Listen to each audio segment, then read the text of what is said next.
Alright guys, ZFR Gaming back here again today, and this is going to be my last big video on The Witcher 3 Blood and Wine before the DLC comes out. So pretty much in this video, I want to go over a lot of the small stuff going on in the DLC that people might not be paying attention to or might not notice are even coming, but mostly I want to focus on the patch that's coming before the DLC. We don't know when, but we know it is coming. But anyway, the DLC comes out Tuesday, so yeah, we're right around the corner. I'm super excited for it. In terms of gaming, this DLC is definitely at the top of my list for this year. I know that must sound crazy because it's just an expansion, but I have to admit I love The Witcher 3, and I think this is going to top a lot of games, even though it's just an expansion. So yeah, without further ado, let's get into what I have to say here. So just a little recap for anyone who hasn't been keeping up with the news on Blood and Wine. The DLC is going to be about 30 hours long, which is insane. It's going to only cost you 20 bucks. It's going to focus mostly around vampires and all that, and the new region of Toussaint and everything. So there's going to be a lot of new stuff to do. Lots of new armor, weapons, and enemies. So yeah, lots of awesome stuff going on in this DLC. So if you're still asking yourself if this is even worth buying, just stop, because it is. Alright, so yeah, if you have The Witcher 3, make sure you pick this up. Don't miss out on this, trust me. But yeah, getting back into the actual stuff that I want to talk about, the small stuff going on with the DLC. So pretty much CG Project Red is launching a pretty big patch before the DLC comes out. They haven't announced a release date for this patch, but we do know it's coming. Now, I'm not going to go through all of these patch notes, but I will talk about some of the big ones, or some of the ones I think are going to probably stand out a little more to players like me, or just players in general. So pretty much the biggest one right away is the new enemy upscaling, or whatever they're calling it. What this will essentially do is kind of make it to where the enemies level up with you. I'm not sure if that's exactly how it's going to work, but I know that's pretty close, or that's it. Like, the enemies won't be weak anymore. You won't come across any enemies in the game that you can absolutely destroy. Like I said, this is an option you can turn on and off in the actual options menu. So yeah, don't worry if you're, you know, kind of if you're not brushed up on your Witcher skills and that kind of freaks you out for whatever reason. It's not really that hard of a game once you get down to it, unless you play on the hard difficulties. But yeah, that's one thing that they're adding. I think that's really awesome. Definitely the biggest thing. But they're also adding a book in the game that's actually going to act as a guide for you Gwent players out there. Pretty much is going to help you keep track of which Gwent cards you have and which ones you still need to collect. So yeah, for anybody who really likes playing Gwent, that's something for you. That's going to be pretty awesome for anyone who really enjoys playing Gwent in the game. I enjoy it a little bit, but I don't really play too much of it. But yeah, that's going to be a great addition.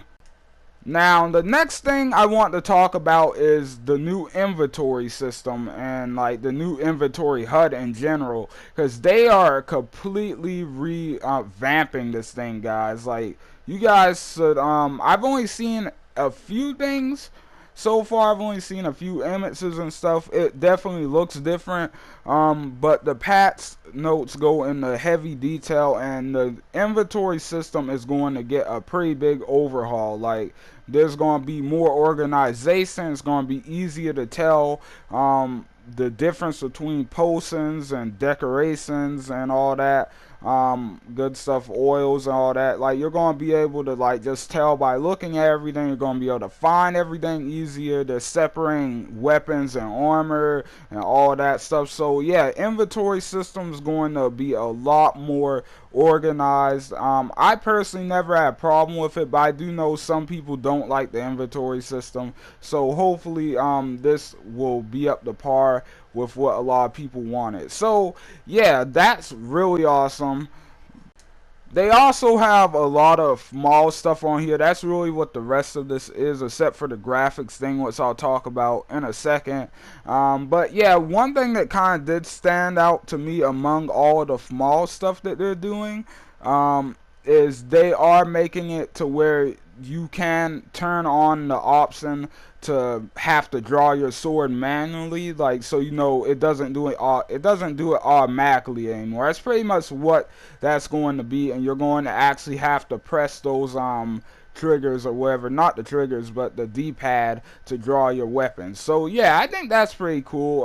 There's also some other tiny stuff in here, like being able to switch your crossbow bolts on the fly. You don't have to go into the menu anymore to do it, which also sounds really awesome and helpful. That sounds like that could be a lot fun to start using different crossbow bolts. So it's something I don't do often in the game, if I'm being honest. Another thing that they're doing is they're doing something with the shopkeepers. I believe it's mostly the blacksmiths, but like the new repair screen, like the repair screen is getting an overhaul or something like that.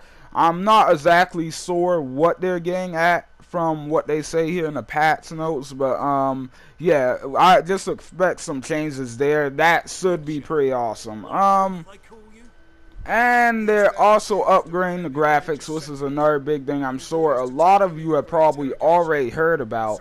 But yeah, pretty much the graphics are just getting a boost. Like, I don't know how big it is or how much better it's going to look, or if there's like an exact resolution or something like that. But yeah, just know that the game's probably going to look better before Blood and Wine comes out. Just expect that.